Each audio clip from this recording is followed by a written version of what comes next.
Good, how are you? Good, I'm just going to do a get to know you segment. Sounds good. Can you get your name and where you're from? Santino Ferrucci from Woodbury, Connecticut. Do you have any superstitions before a race? Superstitions? Not some crazy ones. You know, I always get in from the left side of the car. It depends on where we are in the pit wall. Actually, I'll never get on the pit wall side of the car. I always get on the pit lane side. Okay. So I just kind of like to go around the car a little bit and get in, and then no, I always have some special charms that I wear around my neck and stuff like that. But no, nothing too crazy. Good deal. What is one thing that most people don't know about you? I actually went over this one about 2 weeks ago. Not only a lot of people know that on my peanut butter and jelly sandwiches, I like to put the extra flavored cheddar blasted goldfish on there. Really? Yeah, it's actually really good. Crunchy. Yeah. Crunchy. Yeah, you gotta have that little difference, you know, a little tang to it. Good deal. Who was your racing idol growing up? Schumacher. Schumacher, popular answer. If you weren't racing, what line of work would you be in?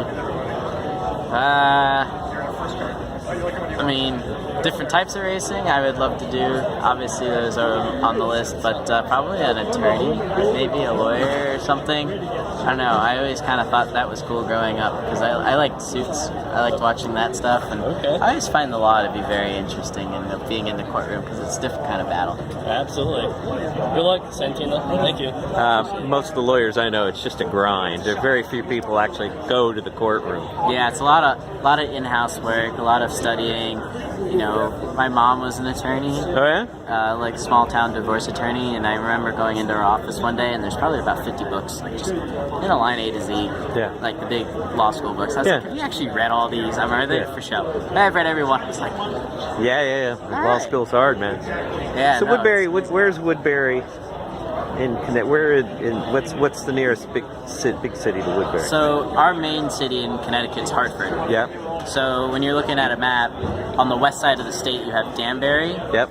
And then in the middle is Hartford, and right in between the two you have Waterbury. Yep. And Woodbury is kind of right near Waterbury. Okay, so you're, because I spent a lot of time like around New Haven and that area. Straight north. Yeah. New Haven. Because I used to live in New York and I have a lot of friends up So there. do you know where Lime Rock is? Of course. All right. So if you have Lime Rock, you know where it is on the map. I'm exactly 30 minutes dead south of that. All right. So is that kind of where you got your start? I've actually never raced there. No, really? I've been on that track a bunch. I've done a lot of drifting on the autocross with sponsors and friends. And a lot of entertainment value in that, especially as a driver. Because, I mean, the only reason you don't race there is it's no fun to race a road car.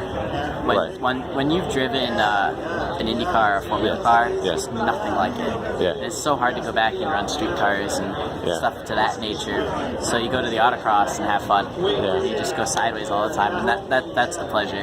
It's funny because I cover a lot of drag racing, and so drag racers all start at their home track. You know, that's where they start drag racing. So, like, well, it used to be Englishtown. You know, Englishtown is now closed. You know, and that was the closest drag strip to us by far. Now Epping, I guess New Jersey is Epping, New Hampshire is the. Yeah, and then you have like Atco and a couple other places. No, my dad did a little bit of drag racing back in his day. Yeah.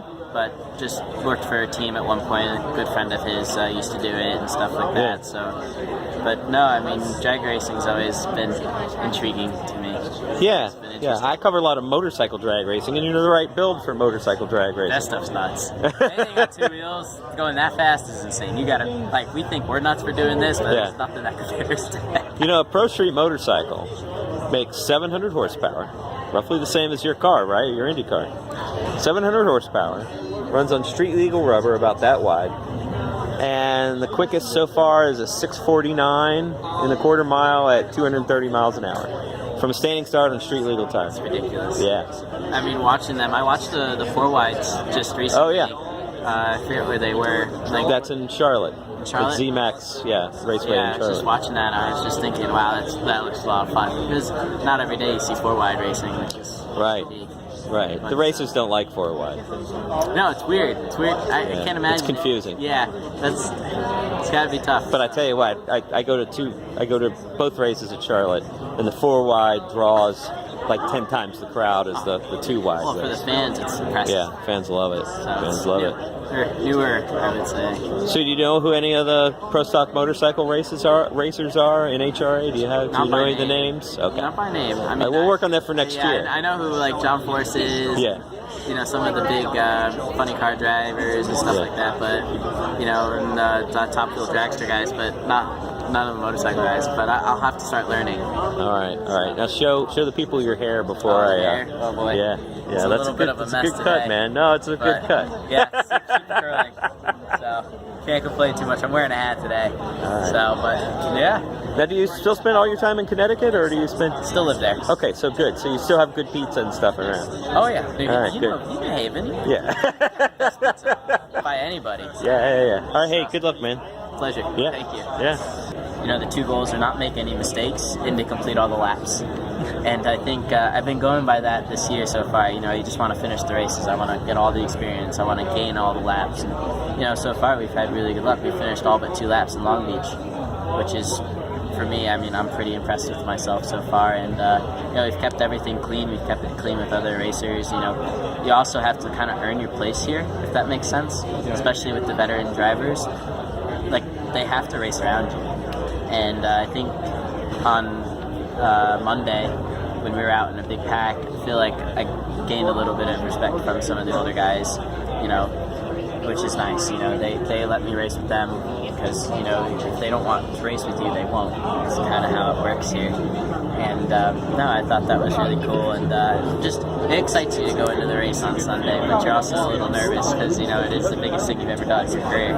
So, but yeah, a lot of mixed emotions. You just mentioned before just about the podcast, and now that you said just that answer, I remember that you said that I think Elio was kind of teaching you the play when you can do it, but you understand it between the laps, or there's something that he told you?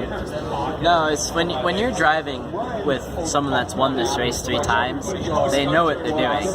Like, they just, and you, as a driver, you know who's smart, and when they're playing with you like that, you know that they're not doing it to piss you off. They're doing it to teach you because they want you to be good. They want you to race with them. They want you to be competitive and to give them a run. So when Helio was playing with me down the straights and kind of, you know, defending in a sense, you know, it was one of those, no, don't pass here. You gotta have a better run. You have to lift sooner. You know, it's one of those things where you think in your mind, it's like, all right, so he's trying to teach you how to set him up correctly, set up passes correctly.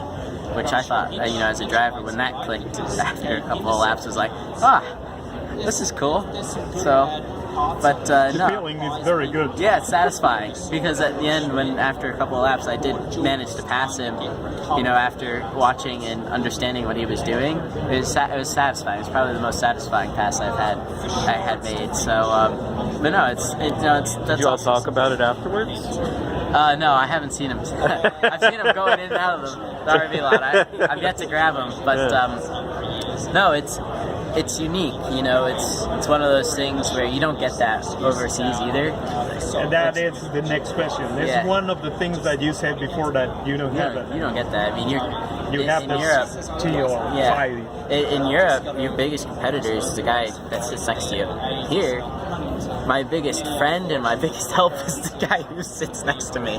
Because I think without Seb, I wouldn't have had nearly the amount of success I've had this year. So I think he's been a key role in everything that's gone on. You can't get that anywhere else in the world. There's just no way. I've never seen it anywhere else either, which is really cool too. So, yeah, of course.